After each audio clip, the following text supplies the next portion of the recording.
How do you do, Lord Novgorod the Great?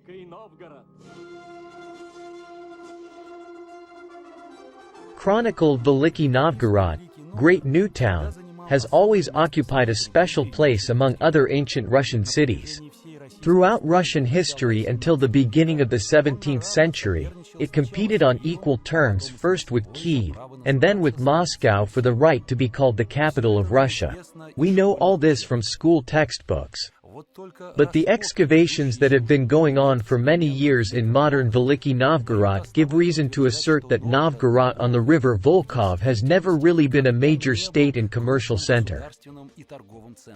In addition, the analysis of ancient annals and chronicles, carried out by Russian scientists, showed that many entries in these texts contradict the generally accepted view of the Russian history in general and the history of Veliky Novgorod in particular. What do we know about it? Is the city on the river Volkhov really the famous Novgorod the Great, the splendor and glory of all Russia? And if this is not so, then which of the ancient Russian cities was the very Chronicle Veliky Novgorod? Or maybe Veliky Novgorod is something more than just a city?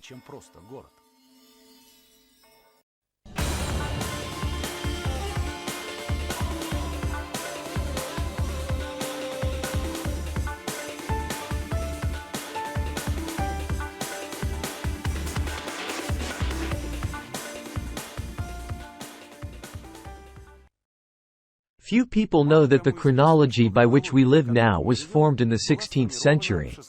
Only by that time, the medieval scientists attempted to build a certain system of global dates.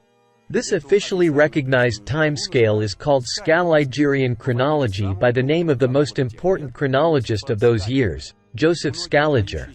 Many prominent scientists of the past understood that Scaliger's chronology contained significant errors. This was pointed out by Isaac Newton, academician Nikolai Morozov and many others. These errors distorted the whole picture of ancient and medieval history as a whole. The famous chronologist of the 20th century, Beckermann, lamented the chaos of medieval dating. Therefore, the currently accepted version of world history can hardly be considered true. It contains too many far-fetched conclusions, omissions and obvious contradictions. But how to build a new consistent concept of history? This is an extremely difficult task, and it seems that historians cannot cope with it without the help of other sciences and, first of all, without the help of mathematics.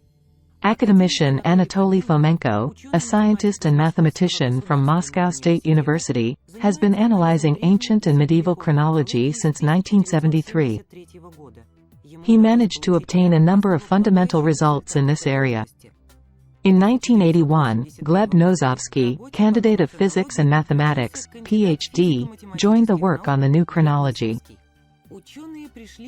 Scientists have come to the firm conviction that the versions of ancient and medieval history presented to us from school days contain significant errors, and their root cause is in the wrong chronology.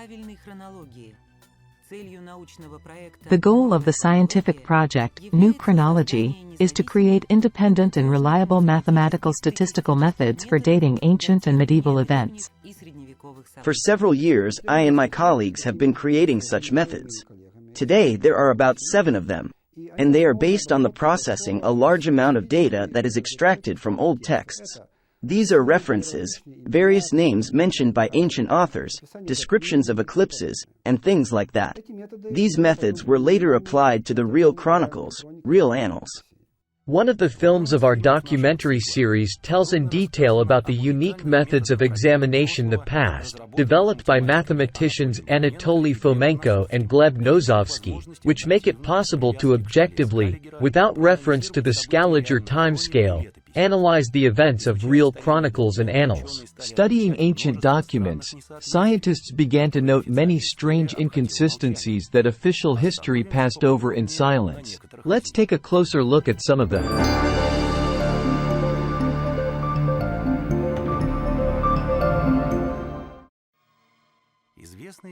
A well-known chronicler from Arkhangelsk tells that in 1434 the Grand Duke Vasily Vasilievich was defeated near Rostov by Prince Yuri. after which he fled to Veliky Novgorod and from there to Kostroma and Nizhny Novgorod. The Chronicle literally says so, and the word fled is used from Moscow to Kostroma and through Veliky Novgorod. And his other opponent, who after a while also very quickly fled from Rostov the Great to Kostroma, also through Veliky Novgorod. If you look at the map, it becomes quite obvious that through Veliky Novgorod in the modern sense, the city that is located on the river Volkhov, to flee from Moscow to Kostroma, and even more so from Rostov to Kostroma, is completely pointless. Because this is the way there and back.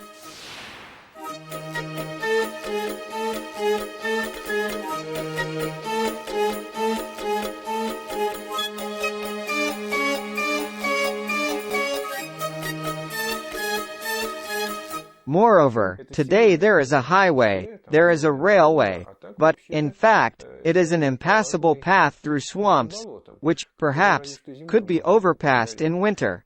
And it was, by the way, not a winter time as annals say. Therefore, the question arose, what does the Chronicle mean by Veliky Novgorod? According to school textbooks, Veliky Novgorod is known to us as the largest city in Russia, which played an important role in the Russian history. The first Russian prince Rurik is considered a Novgorodan. Holy Great Prince Vladimir and Yaroslavl the Great, and Alexander Nevsky were also called Novgorod princes. Ancient chronicles tell us about this. From the same sources it is known that Veliky Novgorod and Moscow were connected by a great road. Yes, indeed. Throughout the history of both Kievan and Vladimir Suzdalian Russia, the Grand Dukes of Kyiv, Vladimir, Moscow constantly traveled to Veliky Novgorod. But in this case, between Kyiv and Chronicle Novgorod, Moscow and Chronicle Novgorod, there should have been well-worn roads, old cities. As a matter of curiosity, what road the Grand Dukes traveled from Moscow to Novgorod on the river Volkhov? The city is completely isolated in this sense. There are no historical centers for many hundreds of kilometers in the direction of Moscow and Kyiv. Apart from Pskov, the largest old Russian cities closest to Volkhov Novgorod are at least 500 kilometers away, although usually the largest centers are surrounded by other cities and well-traveled roads.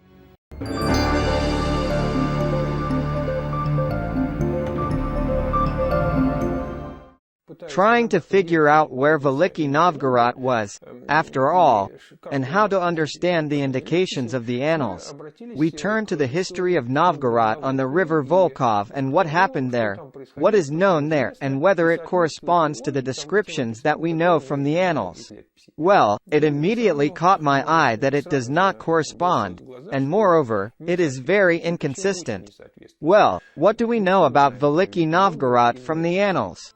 From the annals, it is known that Veliky Novgorod was the largest state formation in medieval Europe in terms of area. It was a boyar republic, owning colossal natural resources. The trade turnover had no equal in Russia. Veliky Novgorod was part of the Hanseatic League, a confederation of merchant guilds and market towns in northern Europe. The famous route from the Varangians to the Greeks, connecting Scandinavia with Byzantium in the Middle Ages, went through Veliky Novgorod. Let's try to go this way through Novgorod on the river Volkhov. From the Baltic Sea through the Gulf of Finland we get to the Neva, then to Lake Ladoga, and from it along the Volkhov River to Lake Ilmen. Further, in order to get from Novgorod on the river Volkhov to Russia, that is, to central Russia or to the south, you need to sail along the river Msta. And the Msta is a very turbulent, very rapid river, which is completely unsuitable for trade routes. In addition, if we literally take the words of the chronicles, along this path it was necessary to go up the Dnieper, say, from the Greeks to the Varangians, then make a drag to the river Lovit and then continue the voyage. But on the way one would have to cross the western Dvina. Here on this path, if you take it literally, then, having risen up the Dnieper, you had to make a portage of several hundred kilometers, crossing the western Dvina along the way. Why, while crossing the Dvina, continue another 100 or even more kilometers of portage, instead of getting on boats and sailing along the western Dvina and calmly sailing into the Baltic Sea, where they headed. Move on. So, from the annals we know that Russia traded with the West through Veliky Novgorod. Karamzin, in his History of the Russian State, definitely indicates that the main international trade in Russia at that time was not far from Yaroslavl at the mouth of the Mologa River. What to believe, the annals or the history of the Russian state? Maybe they don't contradict each other? Let's remember Karamzin's version, but for now let's take a closer look at the Novgorod Kremlin.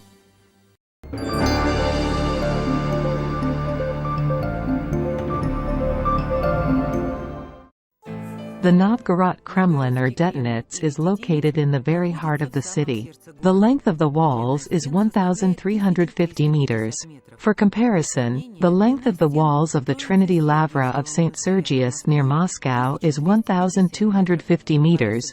The Borisogolbsky Monastery near Rostov the Great is 1.5 kilometers, but the fortress city of Pskov is as much as 9 kilometers. So, in terms of the scale of ancient Russian urban planning, the Novgorod Kremlin is nothing more than a monastery of a rather modest size.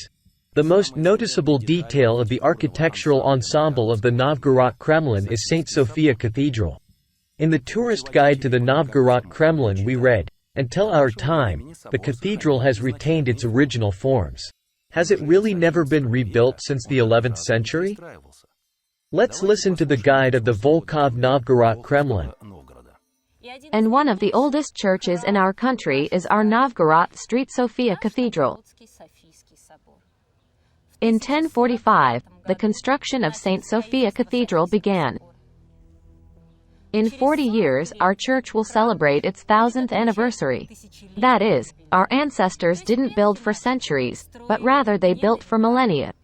And as for the St. Sophia Cathedral, it looks fairly new. It has no building settlement. An ancient cathedral must have building settlement. This one doesn't have it.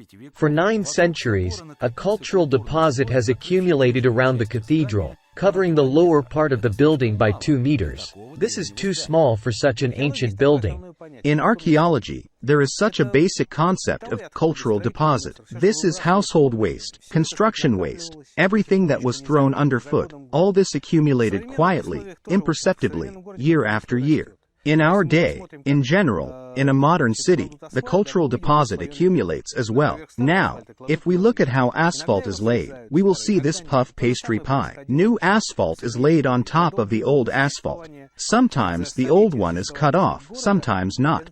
The same thing happened in the Middle Ages. For many years, over centuries of the city's life, this cultural deposit has been accumulating. 1 meter per century. This accumulation rate of the cultural deposit was calculated by archaeologists on the basis of a puff pastry pie concept, which is a cut of wooden pavements. According to historians, it allows to accurately date the age of the city. The well-known researcher of Novgorod, the head of the Novgorod Archaeological Expedition, academician Valentin Yanin writes, "Without rotting, the cultural deposit accumulated in the Middle Ages at a rate of 1 centimeter per year. From the middle of the 10th century to the end of the 15th century, it accumulated there by 5.5 meters. So, for 550 years, a meter per century. Consequently, if we count from the 20th century about 500 years of the cultural deposit of Volkhov Novgorod, we get the 15th century as the date of its foundation. And for St. Sophia Cathedral the 17th century, since it was only 2 meters deep. The cathedral, built in the 17th century, is mistaken for antiquity. Why is this happening? Who needed to hide the true age of an architectural structure? Move on.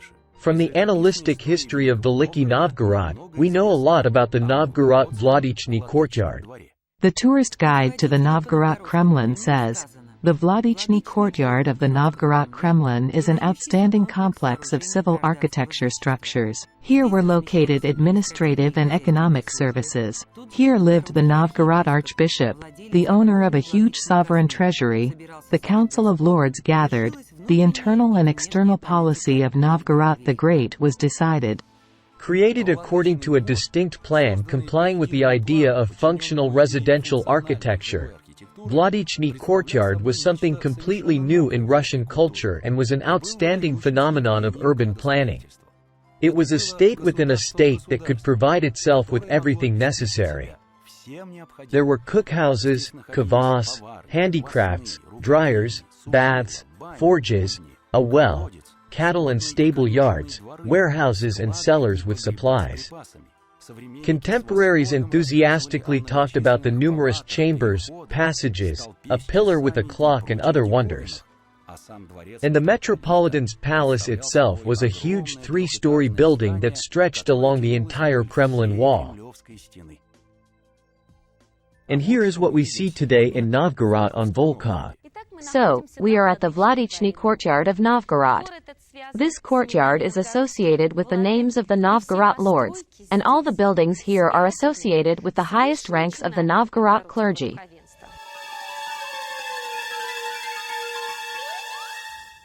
Next to St. Sophia Cathedral is the Nikitsky building, the 17th century structure. Note: almost all the buildings that we see now were built in the 17th century and later.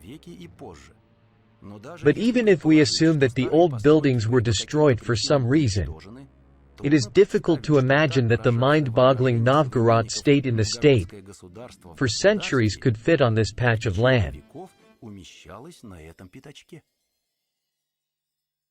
It also does not match the Chronicle texts. Well, it's just a regular yard. There is a small building of the 17th century. There are dozens of such buildings in Moscow. And there are similar constructions in other cities, nothing outstanding. The only building of the Vladichny courtyard, which could have been built during the reign of the archbishops, is the so-called Chamber of Facets. We learn about the existence of the Chamber of Facets from the Novgorod Chronicles. In 1433, it was built by German craftsmen from abroad. This is what the Chronicle tells us. After its construction, the Chamber of Facets of Novgorod received the name Vladichnya, for it was built by order of the Novgorod Archbishop Ephemy II. The Novgorod Chronicle of 1433 reports, "The same summer, the appointed Reverend Bishop Euphemius set up a chamber in his courtyard. And it has 30 doors, and it was made by the German masters, the ones from over the sea with the Novgorod masters." Is this really a masterpiece of ancient Russian architecture of the 15th century, construction of which required joint efforts of Novgorod and German craftsmen sent from abroad? The Vladichny chamber in the form that has come down to us is the most ordinary house of the 17th–19th centuries. There are a lot of such buildings in Russian cities. And how could 30 doors fit here? And the buildings are completely different from how the Chamber of Facets should look like. For example, in the Moscow Kremlin there is the famous Palace of the Facets. It is immediately obvious that it is faceted. It is lined with faceted stone, and in Novgorod, this is an ordinary house. There are no edges on its walls. The question is, where did they go? These very same faces are made of stone. Everything had to be trimmed, but it is made from regular stones. Ordinary building, ordinary bricks. It is possible that someone knocked down all the numerous edges and hewed off the walls, but the chronicles do not report anything like that. Then, perhaps, unsightly on the outside, it will surprise us from the inside? Not at all. But the main hall of the Chamber of Facets of Veliky Novgorod was the first Russian diplomatic hall. Here they received the ambassadors of the Moscow Grand Duke, foreign guests, proclaimed the highest decrees. It repeatedly became a witness of fateful historical events. Here the decree of Ivan III was announced on the annexation of Novgorod to Moscow. Ivan the Terrible also arrived here on a denunciation of the Novgorod boyars, and from here he controlled the defeat of Novgorod. By the way, another question is connected with this fact, to which historians cannot find an answer. Let's listen to the guide of the Novgorod Kremlin. Ivan the Terrible. having gathered 10,000 oprichniks, guardsmen, arrived in Novgorod. That bloody nightmarish feast that took place in the Vladiknaya chamber, where the Tsar was received, was remembered with horror by generations of Novgorodians. In the middle of the feast, the terrible hit the floor with his staff. And this was the signal by which the Oprichnina defeat of Novgorod began. In 10 days, the guardsmen slaughtered about 3,000 boyar families.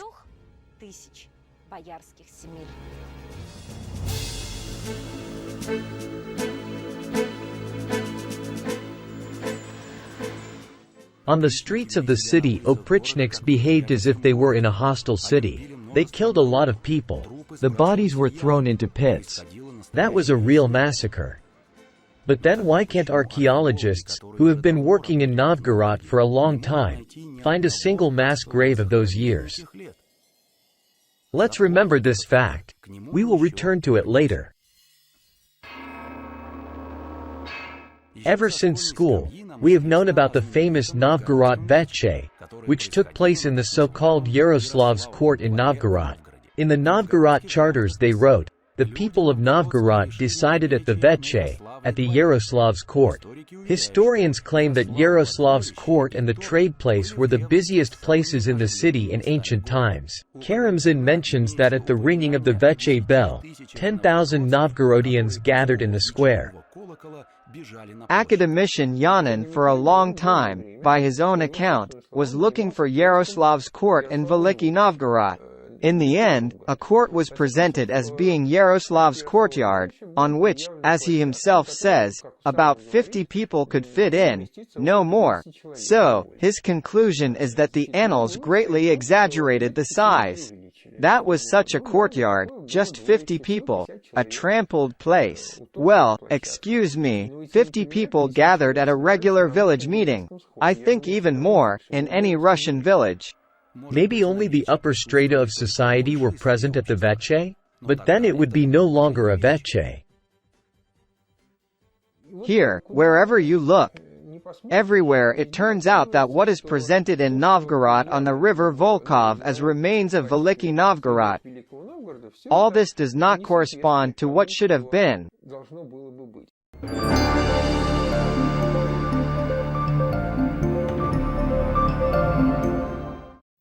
Recall the so-called puff pastry pie, a term that came into common use by archaeologists precisely in Novgorod. Let us take the point of view of traditional history. It claims that the annalistic Veliky Novgorod was founded in the 10th century and that this is Novgorod on the Volkhov River. But, in this case, it is clear that as soon as, for one reason or another, the city was founded on the Volkhov swamps, immediately wooden pavements had to be laid. Academician Valentin Yanin writes, "Every 3 decades, Novgorodians laid new pavements on top of the old ones, still intact, but buried in moist clay soil that preserved the tree, and the pavements grew over the centuries." And so, over 550 years of the formation of the most ancient cultural deposit, 28 tiers of pavements lay one on top of the other here. A giant woodpile of perfectly preserved pine floorings.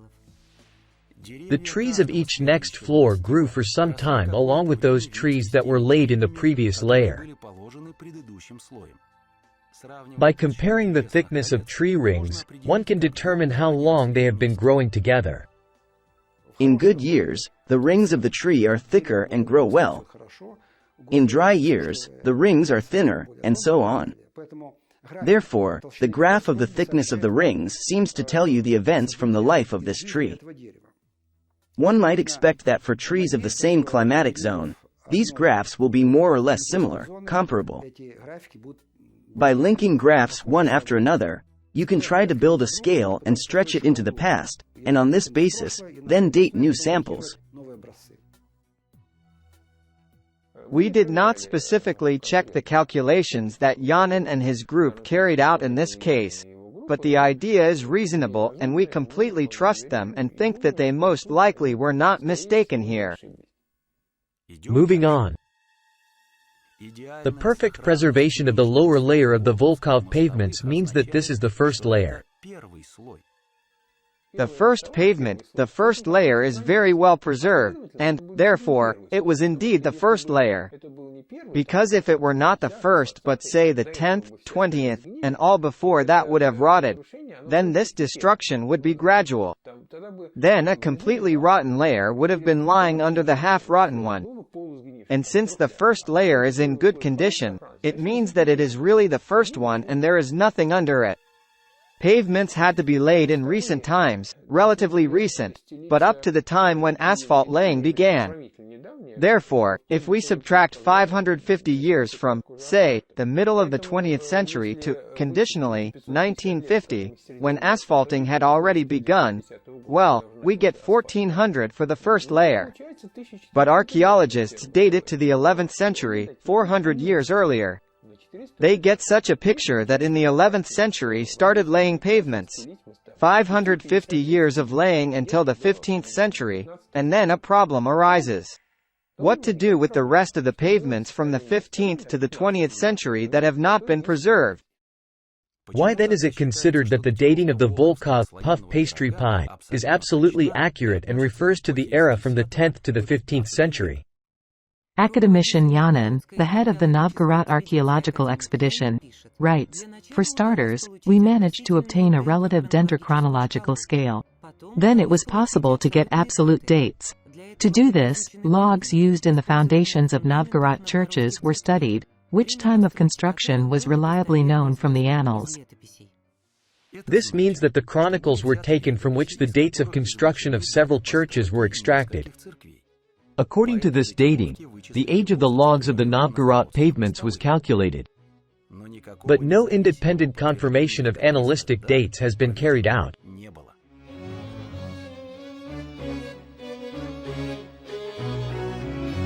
They say the following, that yes, the ancient ones have been preserved, but the new ones, for some reason, have not been preserved.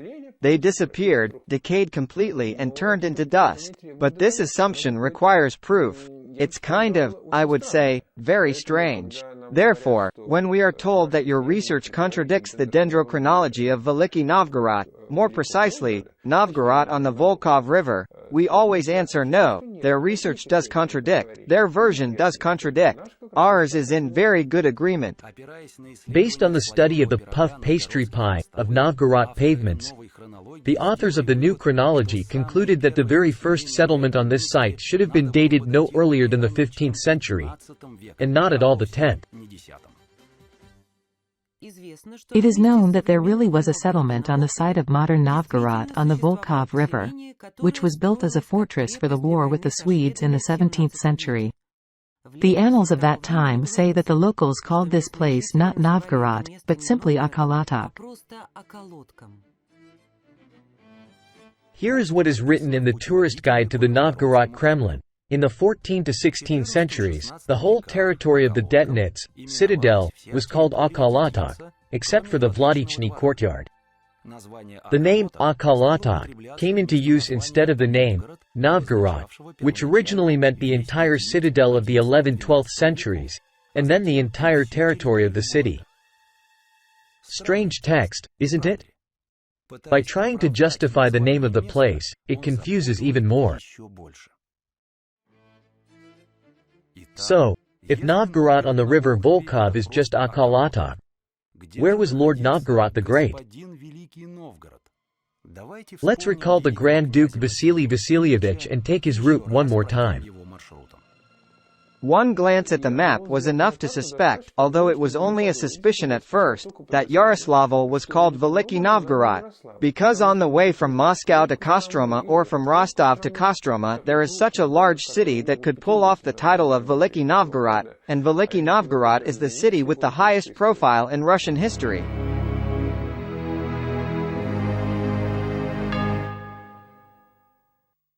Yaroslavl is the largest city on the upper river Volga. The high and steep banks of the Volga and Kotorozl, the deep ravine of the northern side, turned old Yaroslavl into a natural fortified island. In addition, it was well located on the way from Vladimir Suzdalian Russia to Western Europe through the White Sea. This ancient path, just near Yaroslavl, joined with another important ancient route along the Volga. And all these roads go exclusively through Yaroslavl. Because Yaroslavl becomes a kind of transit point between Moscow, the capital, and those directions. These are Siberia, Mangazeya, Arkhangelsk, Western Europe, and the Orient. So, can you imagine what was going on here? Let us recall the words of Karamzin. He definitely indicates that the main trade in Russia at that time was at the mouth of the Mologa River, near Yaroslavl, at the intersection of the Severodvinsk and Volga routes. The Severodvinsk route leads from the Baltic Sea through the North Sea, the White Sea, Arkhangelsk, the northern Dvina, Veliky Ustug, and then through the Sukhana and through Vologda to Sheksna and Mologa. At the mouth of the Mologa, it enters the Volga, joining the Volga route. The Volga route went south and east, and from the east, caravans came from China and India to the Volga. In fact, it connects the whole of Eurasia with this Moloshki trade, that is, with the Moloshki fair. The 17th-century historian Deacon Timothy Kamenovich Arvovsky, in his essay on Russian antiquities, writes, "In ancient times there were great trades at the mouth of the glorious Mologa River. Merchants from many German and Polish, and Lithuanian, and Greek, and Roman states came to trade. They say that Persian and of other lands as well. So many ships gathered at the mouth of the Mologa that people crossed the mouth and even the Volga without a bridge, moving from ship to ship. Trades took place on the Moloshki meadow, as the historian wrote, great and beautiful, and it was a circle of 7 miles. By the way, the Scandinavians who traded with Chronicle Novgorod called it Holmgrad. Kolmogorye is an old Russian port on the White Sea. It retained its commercial importance until the founding of St. Petersburg. For the Scandinavians, trade with Russia was connected precisely with Kolmogorye Holmgrad, the first Russian port on the way to Yaroslavl, where the establishment of foreign merchants was located. There was a brisk trade in foreign goods. Here were the shops of the Dutch guests, the French, the Germans. But the name Germans, Nemci, in general in Russia was used to call everyone who poorly understood the Russian language or did not speak Russian. Dum, Nemoy in Russian, Germans, Nemci, but there were also Italians, Spaniards, Chinese, Persians. This is a huge variety of goods. And of the 13 royal guests, that is, the richest, well, as you can now say the oligarchs, of the 17th century, half lived in Yaroslavl. That is, it was a key city. In the 17th century, Yaroslavl was the second largest city in Russia, second only to the capital, Moscow. Western Eurasia carried silver to the Yaroslavl market. The Orient delivered various goods. According to the established procedure, trade was conducted only through the Russian kopeck. For a certain fee, all imported silver had to be recoined. A tax of about 10 to 15% was taken for recoining silver into kopecks. Such was the tax from the entire trade turnover between East and West, which was rigorously collected by the Russian treasury.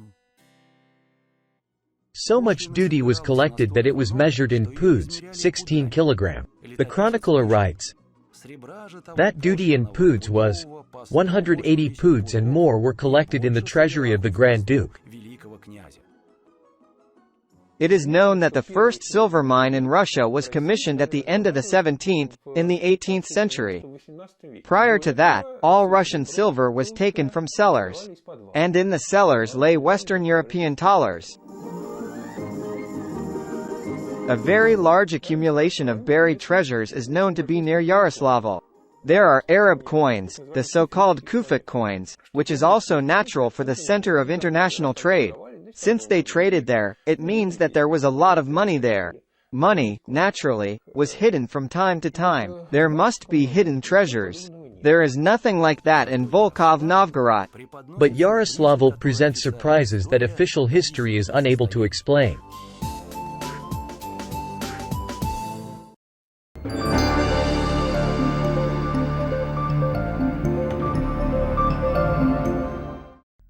Yaroslavl's Dormition Cathedral. It was built in the 17th century and completely destroyed in the 20th. Excavations are underway here now. Under the very altar, masonry rubble of an older cathedral was discovered, which was destroyed in the 17th century.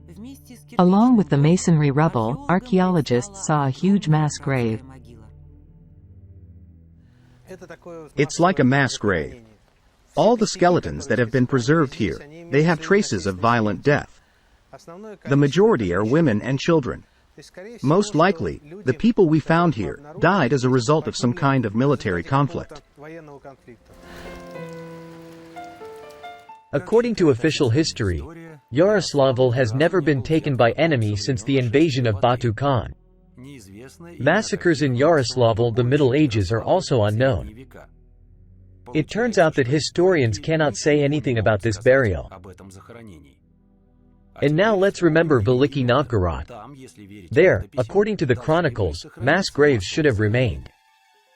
But there is nothing in Novgorod on the river Volkhov. And in Yaroslavl, where history does not report any massacre in the 16th century, even in the time of troubles, when the troops of Minin and Pozharsky entered Yaroslavl, there was no battle in Yaroslavl. There, in Yaroslavl, there is such a grave. So, I emphasize that these are old burials. This is not the 20th century and not the 19th. Only bones, no traces of clothes, anything else. But it is under the foundations of the 17th century church and therefore belongs to the 16th century, but not earlier. The history of Yaroslavl before the 17th century is completely obscure. According to scientists Anatoly Fomenko and Gleb Nozovsky, it is because the true biography of Veliky Novgorod was taken from Yaroslavl and unfairly transferred to another city, Novgorod on the Volkhov. In Novgorod on the Volkhov there is a small fortress, built no earlier than the 17th century. Yaroslavl, as befits an ancient capital, was a well-fortified city. Even in the 17th century, after a complete defeat, it had 24 towers placed on the rampart, but without walls. Most of the old towers in Yaroslavl were dismantled in the 18th and early 19th centuries. But those that have survived give an idea of the power of the city's fortifications. It is curious how historical science explains such a number of Yaroslavl towers without walls. After all, it is believed that Yaroslavl was not subjected to defeat. Then who destroyed its walls and when did it happen? Historians offer such an explanation. They say that the powerful fortifications of Yaroslavl that existed until the middle of the 17th century were wooden and completely burned down in 1658. After the fire, a significant part of the towers was restored, but the walls were not restored. Even the logic of ordinary common sense suggests that such a restoration is pointless, because towers without walls are not fortifications. But everything falls into place if we keep in mind that Yaroslavl is Veliky Novgorod. It is known that in the second half of the 16th century all the fortifications of Veliky Novgorod were destroyed. The goal was quite understandable, to deprive the city of its fortifications. To do this, it was sufficient to tear down the walls. The towers were left as useful outbuildings. Does this mean that Yaroslavl was that Veliky Novgorod, the pride and glory of all Russia? Surely, Yaroslavl was a very good fit and we started digging into this issue further.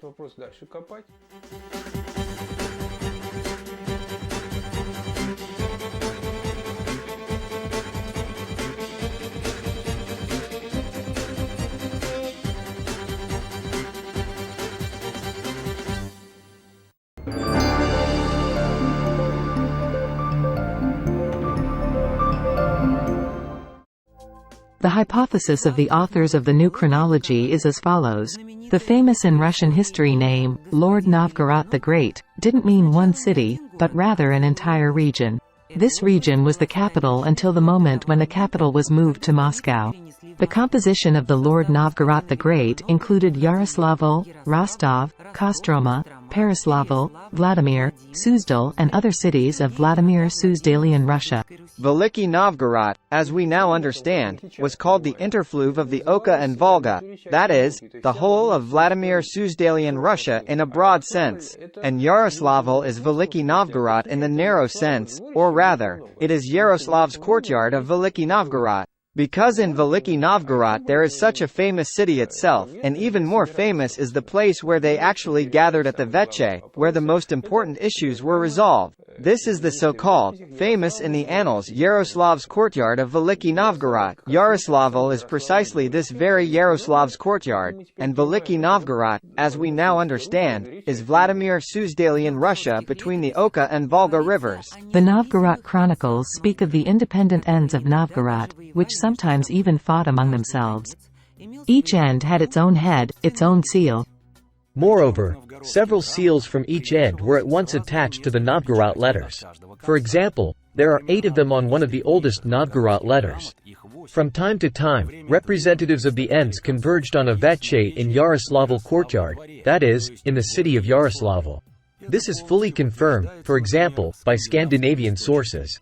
The famous 17th century Swedish cartographer Olof Magnus calls Veliky Novgorod a country of cities. How is it depicted on the maps of that time? Here is a fragment of the Olof Magnus map. Please note that the region of Veliky Novgorod is located east of Moscow, and is also marked with the sign of the princely ruler. This corresponds well to Yaroslavl, but does not fit at all with the location of Novgorod on the Volkhov River. Too bad the Swedish cartographer's map ends right here. Here is the famous book by Sigismund Herberstein, Notes on Muscovite Affairs. One of the very first editions, Vienna, 1557. And this is an enlarged fragment of the northwestern part of the map from Herberstein's book. It is immediately evident that the name Veliky Novgorod, Gross Novgorod, for some reason is not accompanied by the symbol of the city. All other cities on this map are marked with small picture symbols showing the exact location of the city, and are also titled. Only one city of Veliky Novgorod is not marked with a symbol. It is clearly seen that above the upper reaches of the Mologa, which are incorrectly depicted due to the fact that they did not depict its elbows, but drew it straight, and which ended up there in the Pskov region. Above the upper reaches of the Mologa, right on top of the forests, Veliky Novgorod is written in large. It is clear that the people who made this map, firstly, put the name Veliky Novgorod later, because the forests were rubbed out there and this inscription was on top. This is an engraving. Engravings can be edited. An engraving is an impression from an engraving board on which an image is cut. If desired, you can sand the board in some place and cut out another image there. On the print, it will look as if the pencil drawing was wiped off and something else was added in this place. And that's what we do see on the map of 1557.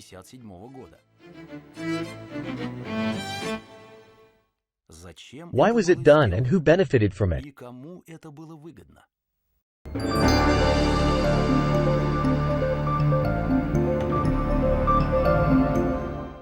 In films of our documentary series, we talk in detail about falsifications in historical science that have significantly influenced our understanding of the past. According to the authors of the New Chronology, until the 17th century, the entire civilized world was united within the framework of a single huge state. At the beginning of the 17th century, it collapsed and many independent small states arose on its ruins. Then a deliberately distorted version of the chronology was developed, what is now called the Scaliger-Petavius version. On its basis, a modern history textbook subsequently arose. Our methods have discovered that in the teaching of Scaliger-Petavius there are shifts. I repeat, 300 years upwards, 1,000, 1,800 years upwards, closer to us. In other words, it turned out that there are repetitions in this textbook, there are duplicates. No need to think that these are real repetitions, duplicates in the real life of peoples, nations and states. This is not so.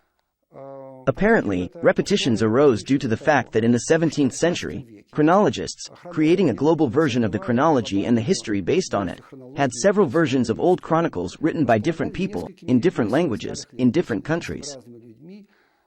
In fact, these chronicles should have been put on the time axis one on top of the other, that is, without shifting them in time. Then, as we understand today, a correct history textbook would have emerged. Anatoly Fomenko and Gleb Nozovsky offer their own version of world history, which, at first glance, may seem fantastic. In brief, this is their version. Known in school textbooks, the Mongol Empire, the Empire of Charlemagne, the Great Islamic Caliphate, the Great Celestial Empire, the Roman and Persian empires are all different names for the same realm. The authors of the new chronology call it Russia Horde. This great empire existed on the territory of Eurasia, North Africa, and then America in the era of the 13th–16th centuries. Then the great empire collapsed. In Russia, the collapse of the empire is known as the time of great troubles, in the West as the era of the Reformation. It was a time of furious wars, the curve-up of the empire's inheritance, the redistribution of borders. The people who seized power on the ground were afraid of rise of the former center of the empire of Vladimir Suzdalian Russia. Therefore, by joint efforts they tried to trample down Russia, to erase historical memory of its great past. For this purpose, a version was created according to which the old centers of world domination were located in completely different places, and not in Russia. The deprivation of historical memory of such important imperial centers, which, as they perfectly understood, being defeated, nevertheless raised their heads and tried to restore their former power, because they felt offended, destitute and understood their fate as injustice. They were so powerful and strong in the past, and now they are humiliated. The natural desire of the population, especially the energetic population, is to restore its former power. The idea was to deprive these centers of their true history and declare that these ancient capitals, in fact, are in completely different places. And for this, they usually chose some backwoods or places convenient for themselves, which they were going to make the new capitals. And in the devastated old centers, they planted belief that these were ordinary, unremarkable and meaningless places in history. It worked very effectively and, in particular, this was applied to Veliky Novgorod. Created in the 17th century, the new historical science became the most important instrument of the ideological struggle. It did make Veliky Novgorod a small provincial town. In the following centuries, Scaliger's version of history was strongly supported and developed. Historians, including Russian ones, are still doing this and most often, without even suspecting who, when and why directed them along this path. The Romanovs played a big role in this ideological war against Russia. Once in power, from the very beginning they behaved as if they were foreign henchmen on the Russian throne. To erase the traces of the empire, monasteries were destroyed, libraries were burned, ancient chronicles were destroyed, tombstones and frescoes were knocked down. Go to our famous Dendrochronology monastery of the savior of present days. In the center there is a cathedral. This is one of the oldest cathedrals in Russia. The monastery is connected with the history of the Battle of Kulikovo, as we now well understand. The interior of this cathedral makes a staggering impression. Its plaster was knocked down barbarously, persistently. There are traces of a chisel and a hammer on the stone. They knocked everything down clean, and then they didn't even bother painting new frescoes.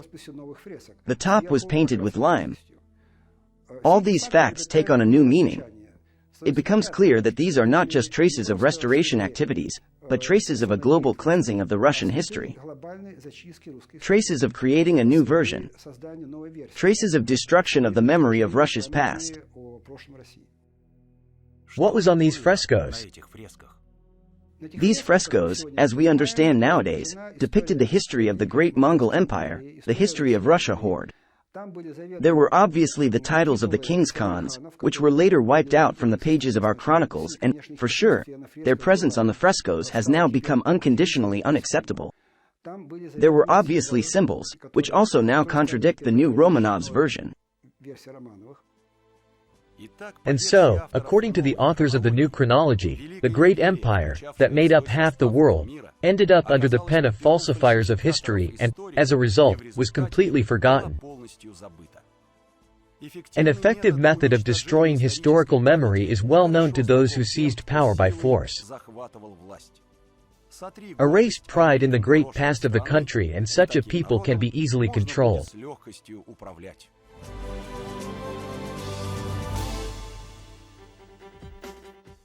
The analysis of chronicles and other documents of the past, carried out by mathematicians Anatoly Fomenko and Gleb Nozovsky, proves that the currently accepted version of history is far from the truth. You can argue or agree with them, but the main thing that the authors of the New Chronology call for is to restore the truth about our history.